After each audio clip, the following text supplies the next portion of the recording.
Amém? Amém. Amém. Diz assim a santa palavra de Deus nessa tarde. Em Daniel capítulo 6, versículo 10. Daniel, pois, quando soube que o edito estava assinado, entrou em sua casa. Ora, havia no seu quarto janelas abertas do lado de Jerusalém. E 3 vezes no dia se punha de joelhos. E o quê?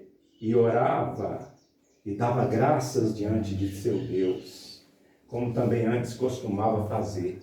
Então aqueles homens foram juntos e acharam a Daniel orando e suplicando diante do seu Deus. Amém? Amém. Só até aqui que nós vamos ler.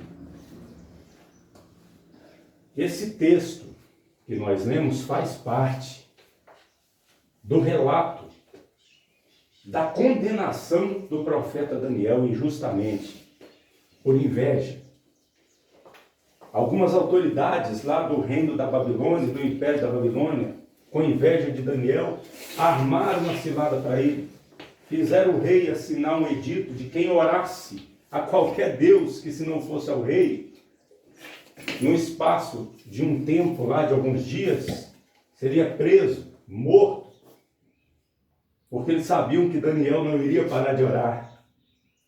E depois que o rei assinou infantilmente, porque o rei não sabia que aquilo era para condenar Daniel, então eles foram lá, só tiveram o trabalho de apresentar a acusação, e o rei não podia mudar aquela lei que ele tinha, aquele edito que ele tinha aprovado. E Daniel foi condenado à cova dos leões. E embora o rei passasse todo dia tentando livrar Daniel, não teve jeito. E Daniel teve que ser lançado na cova dos leões. Só que ele passou a noite lá. Mas ele não passou só com os leões, porque Deus enviou os anjos para estarem com Daniel, e os leões não puderam fazer mal a Daniel. E quando foi de manhã, o rei chamou Daniel com voz triste. Daniel, dá-se-ia o caso que o teu Deus, a quem tu continuamente serve, tenha te livrado, Daniel. Já chamou com a voz triste, porque ele talvez não tinha esperança que Daniel iria escapar da cova dos leões. Só que, para surpresa do rei, Daniel respondeu: ó rei, o Senhor enviou o seu anjo e me livrou dos leões. Aí o rei mandou tirar Daniel dali, e aqueles inimigos que foram lançados lá. Os que conspiraram contra Daniel. E antes que eles chegassem no fundo da cova dos leões, os leões já tinham matado todos eles. Então Deus livrou Daniel. O que eu queria chamar a atenção aqui é para um detalhe só. Daniel estava orando. Daniel, se cada um aqui ler o livro de Daniel, vai ver a história de Daniel. Ele era um jovem de linhagem real.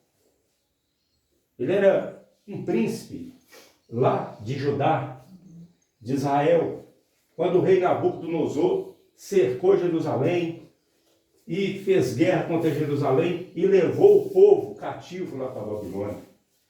E Daniel foi levado. E Daniel foi escolhido para trabalhar para o rei, o imperador, o Nabucodonosor, que era o rei da Babilônia. E Daniel, ali naquele lugar, no cativeiro, ele continuou sendo fiel a Deus.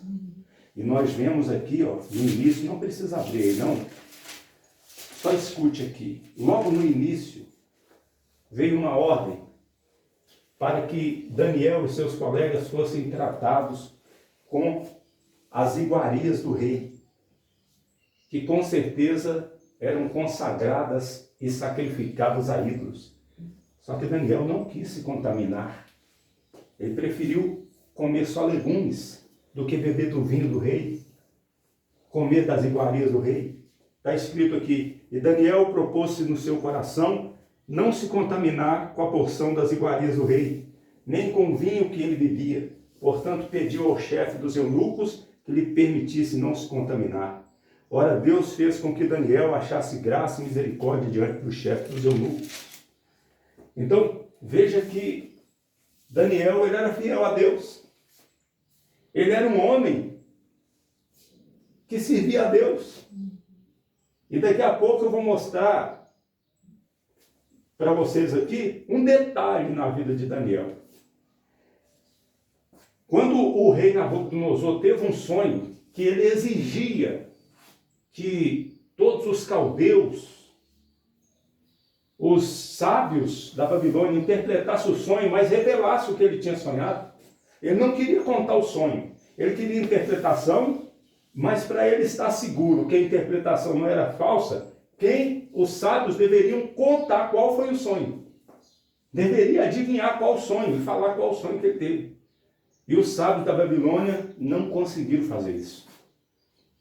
Eles queriam dar interpretação, mas o rei teria que contar o sonho. Agora, falar o que o rei sonhou, eles não conseguiram. E quando Daniel soube disso, que Nabucodonosor tinha ordenado que se matasse todos os sábios por causa disso, aí diz aqui, e Daniel entrou e pediu ao rei que lhe desse tempo, para que lhe pudesse dar a interpretação. Então Daniel foi para a sua casa. Foi para onde? A sua casa. Preste atenção nesse detalhe. Foi para a sua casa. Fazer o quê, hein? E fez saber o caso a Ananias, Misael e Azarias, seus companheiros, para que pedissem misericórdia ao Deus do céu sobre esse mistério, a fim de que Daniel e seus companheiros não perecessem juntamente com o restante dos sábios da Babilônia. Então foi revelado o mistério a Daniel numa visão de noite. Então Daniel louvou ao Deus dos céus. Viu só? Ele foi orar. Num momento de perigo, ele foi para sua casa falar com Deus. E Deus deu para ele a interpretação e falou para ele o mistério, qual que era o sonho que Nabucodonosor tinha sonhado. Deus fez esse milagre. Amém? Amém. E só mais um detalhe aqui, e depois eu vou observar algo importante. Lá na frente, no capítulo 9, quando Daniel recebe a explicação do anjo Gabriel a respeito das 70 semanas, antes está escrito aqui, Daniel dizendo, no primeiro ano do seu reinado, eu, Daniel, entendi pelos livros que o número dos anos de que falara o Senhor ao profeta Jeremias, em que haviam de se cumprir-se as desolações de Jerusalém, era de 70 anos.